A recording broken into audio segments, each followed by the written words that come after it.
Panambí e Irupé. Leyenda argentina adaptada por Yalí.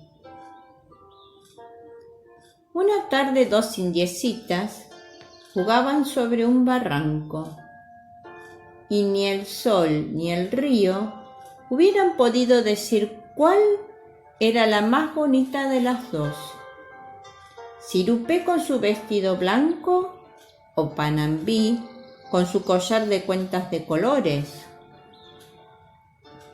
Irupé y Panambí se entretenían mirando las largas hileras de hormigas, se reían espiando a las lagartijas verdes y tiraban piedrecitas al río que corría al pie del barranco.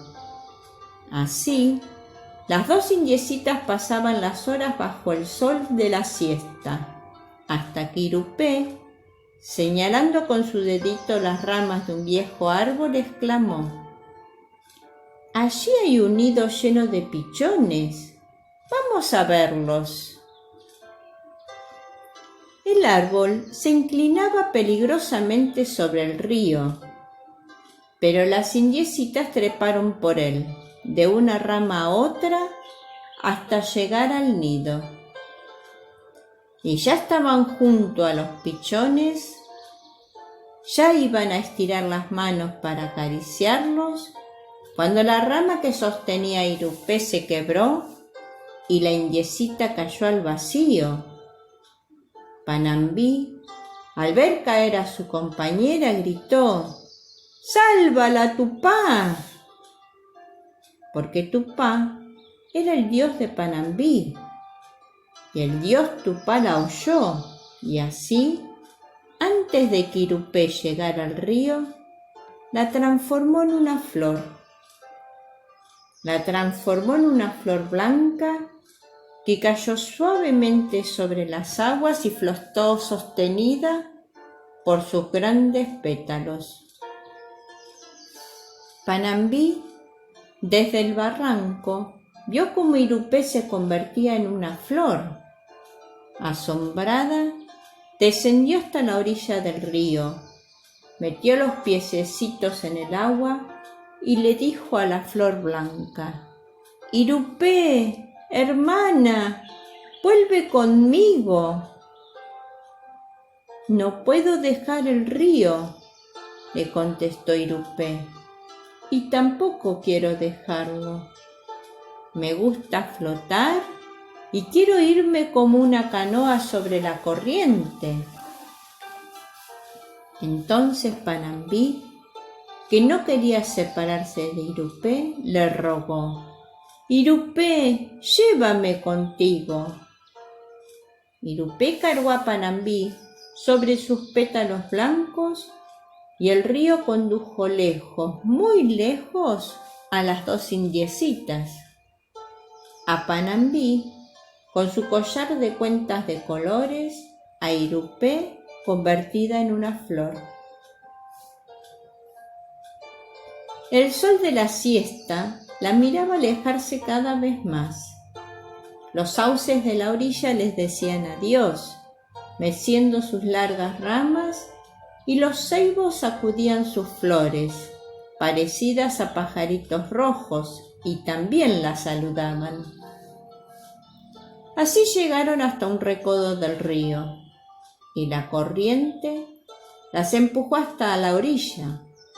Allí, a la orilla del río Irupé, la flor se adormeció y Panambí, viéndola quietecita, no temió que pudiera despertarse ni marcharse aguas abajo sobre la corriente. Así Panambí puso un piececito sobre la tierra y después su otro piececito y se fue a curiosear el bosque de la orilla. En el bosque, las copas espesas se escondían en el cielo, las enredaderas colgaban de las ramas y muchos pájaros volaban y cantaban.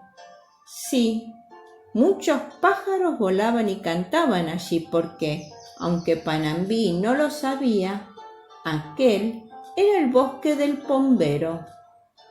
del pombero de largas piernas, del pombero de barba y bastón, del pombero que sale a la siesta a robar y llevarse los indiecitos que persiguen a los pájaros. Panambí anduvo mucho rato por el bosque y andando, de pronto se vio frente a un picaflor. La indiecita nunca había visto antes un pajarito así, y deslumbrada por su plumaje de brillantes colores, extendió las manos y corrió tras él, queriendo atraparlo. Entonces, de entre las altas hierbas se levantó el pombero, y con sus ojos y sus piernas largas, su barba y su bastón, en 2 zancadas, estuvo junto a Panambí y la asió del brazo. «¡Suéltame!», le pidió la indiecita asustada.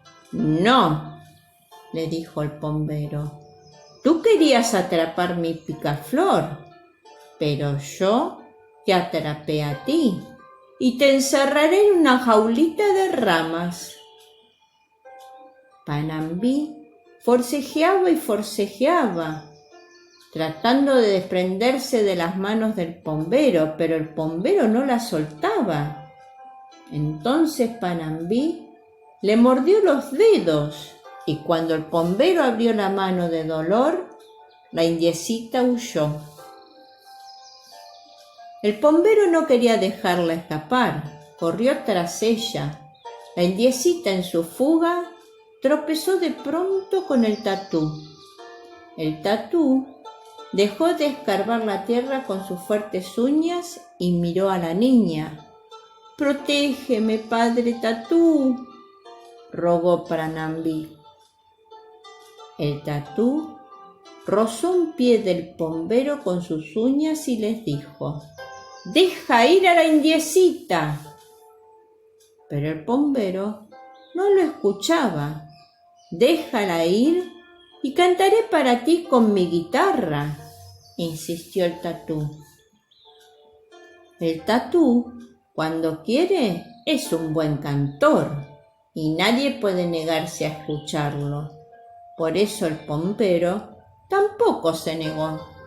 Entonces el tatú tomó su guitarrita y muy lentamente, cantó: «Duérmanse los pájaros, duérmase el pombero, y los pichoncitos duérmanse ligero. Que se duerma el bosque, ramita arriba, que duerma el pombero y huya la indiecita». Escuchando al tatú y a su guitarra, poco a poco el bosque se fue durmiendo. Se durmieron los pájaros a mitad de su vuelo y se durmió el pombero con su bastón y su barba de pie sobre sus largas piernas. Entonces el tatú le dijo a Panambí: «¡Corre, corre, Panambí! Huye antes de que el pombero se despierte, pero huye por el río, porque si vas por el bosque, el pombero te alcanzará». Panambí corrió y corriendo llegó a la orilla del río, pero una vez allí no encontró a Irupé. «¡Irupé, Irupé!», llamaba la indiecita, «ven a buscarme, que me alcanza el pombero». Pero Irupé, la flor, no la escuchaba, porque la corriente la había arrastrado río abajo, lejos. Entonces Panambí se dijo: «Sin Irupé no puedo huir por el río, y si trato de huir por el bosque, me atrapará el pombero. Me iré por el aire». Panambí Agitó y agitó sus bracitos como si fueran alas. Los agitó y los agitó hasta que sintió que toda ella se empequeñecía y podía volar. Entonces su collar se rompió y las cuentas de colores tiñeron sus alas. Panambí fue la primera mariposa. Panambí, la mariposa, buscó durante mucho tiempo a Irupé. Volando y volando, se detenía en una flor y otra flor y les preguntaba: ¿Viste a Irupé? ¿Viste a Irupé? Y ninguna flor sabía contestarle. Las mariposas que llegaron después de Panambí también se detenían en una y otra flor y les preguntaban: ¿Viste a Irupé? ¿Viste a Irupé? Entretanto, allá lejos, lejos, Irupé, con su traje de pétalos blancos, flota en las aguas y perfuma el río. En un charco había una mosca y con la mosca había un mosquito. Si no te has enterado, te lo cuento despacito. Fifi la Cuentacuentos agradece tu visita. Aspira a que este cuento haya sido de tu agrado e invites a quienes tú quieras a escucharlo.